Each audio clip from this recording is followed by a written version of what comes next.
Unsex me here and fill me from the crown to toe, top full of direst cruelty. In William Shakespeare's Macbeth, Act 1, Scene 5, Lady Macbeth reveals the darkness of her character and demonstrates her willingness to do anything for power. She calls upon spirits to give her manly qualities and take away her womanly remorse to free her from the guilt of her actions on behalf of her dark desire. This internal conflict is sparked by the receiving of a letter from her husband revealing the prophecy of him becoming king. Shakespeare demonstrates this by the use of dictation, syntax and structure, literal imagery, and symbolism and figurative imagery. My name is Eemaan and I will be talking about diction. To start off, I divided diction into 4 different parts. Number 1 is words and phrases that stand out. Number 2 is multiple meanings. Number 3 is mood. And number 4 is the theme of the text. I also divided up the text into 3 parts to make it easier to analyze diction in our full annotation. In this piece, Lady Macbeth uses words such as mortal thoughts and direst cruelties to set the mood of the text. The phrase mortal thoughts refers to murderous thoughts, instantly setting a dark and morbid mood. Another word that stands out is direst cruelty. Direst meaning extremely serious and cruelty meaning the pleasure in causing pain and suffering. Unsex me here is a phrase that really stands out in the text. Lady Macbeth is asking the spirits to unsex her and strip her of feminine qualities, making her less of a woman and more like a man, essentially filling her with direst cruelty and masculine qualities. This fits into the theme of gender. Lady Macbeth clearly states that men are equal to a stronger person, giving into a male stereotype. In the next piece, Lady Macbeth uses the phrase "make thick my blood." By this, Lady Macbeth means to harden my heart, which essentially means to stop feeling kind or friendly towards someone. Lady Macbeth needs to harden her heart to push her husband to kill the king. Lady Macbeth is clearly determined. She also uses words such as blood and compunction. Compunction means to have a feeling of anxiety caused by regret for doing something wrong or causing pain. This goes to show that the words blood and compunction both fit into a morbid, dark mood. Finally, she uses the word thick to mean harden, and then again uses thick in the text to describe come thick night, where Lady Macbeth literally calls the thick night to come and cover her evil actions. This goes to show multiple meanings in the word thick. In the last piece, Lady Macbeth feels the need to remove all womanly softness and care. Women's breasts carry milk, which Lady Macbeth chose to remove and asks for the spirits to instead fill with gall or poison. This fits back into the theme of gender, since she assumes the only way to help commit murder with her husband is to remove all her weak feminine quality. Gall is a word that stands out in this piece. Lady Macbeth took an innocent liquid such as milk and chose to want to replace it with poison to prove her point. Gall fits into an evil, morbid mood. Syntax and structure. In William Shakespeare's Macbeth, Act 1, Scene 5, Lady Macbeth is saying her soliloquy and trying to get the evil spirits to come and help her with the evil deed of killing King Duncan. This passage is definitely filled with short and choppy sentences. Many pauses show how aggressive and conflicting she is. These phrases are accented with many exclamation marks, showing how dramatic this scene is. What I've noticed about the structure of the passage is that Lady Macbeth is incredibly aggressive, using many extreme symbolic metaphors until Macbeth enters. This can be called the climax of the scene, when she cries, "Hold, hold."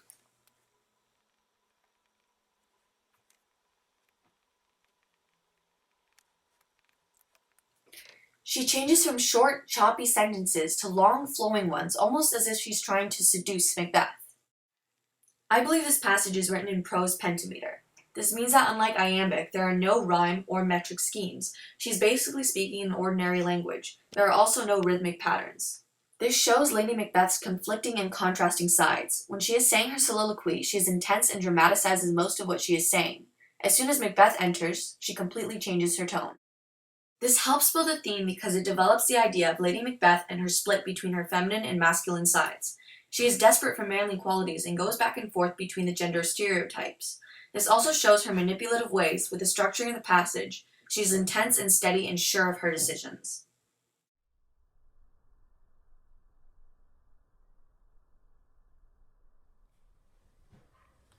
This text has a simple purpose, to show the lust of the strength of a man in Lady Macbeth because she doesn't have faith in her husband's abilities. Shakespeare uses 21 lines to convey this message, while I just described it in one. The reason for the mass amount of text is this extremely descriptive and sensually appealing text. In my opinion, this was the turning point for Macbeth, so this would be a generally dark scene. To portray the darkness, Shakespeare uses very mysterious and murky verbs and adjectives throughout this text. As you can see in this line, it says, "Fill me from the crown to the toe, top full of direst cruelty." I found this line extremely visual because while it is figurative, you can almost see the literal image of her being filled with pure evil.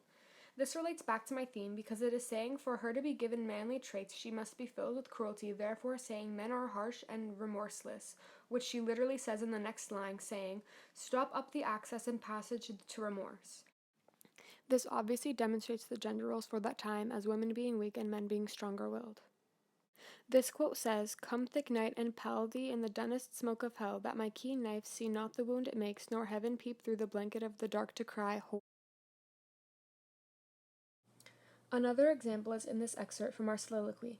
I believe this is the most visually appealing part of this chapter. There are many little phrases that help paint the picture, such as thick night and smoke of hell. I also found that a modern audience may look at this as figurative, but an older audience may take it very literally, such as when Lady Macbeth says, "Dunnest smoke of hell, that my keen knife see not the wound it makes, nor heaven peep through."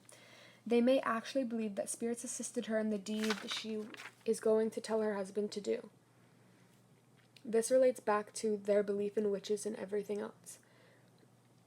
This also relates back to my theme because she believes that a woman would never be able to do these actions. Again, she uses stronger adjectives to describe manly qualities, which solidifies the gender roles for that time again.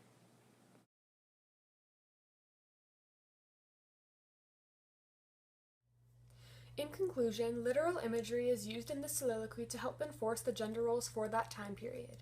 This can be proven through the strong, cruel descriptors and images on men versus the weak outlook on women. Hi, I'm Cassidy, and for this project I did the figurative imagery in Macbeth, Act 1, Scene 5. The raven himself is hoarse is the first example of a metaphor.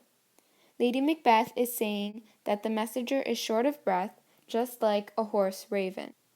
Another example of a metaphor is when Lady Macbeth says, "And fill me from the crown to the toe, top full of direst cruelty. Make thick my blood, stop up the access and passage to remorse, that no compunctious visitings of nature shake my fell purpose, nor keep peace between the effect and it." Lady Macbeth is speaking about filling her body with cruelty as if it were a glass and cruelty was a liquid. She is also speaking as if making her a man would give her thicker blood, which would block out remorse and other womanly characteristics. This strongly relates back to our theme of gender, as she wishes to be a man to successfully commit the murder.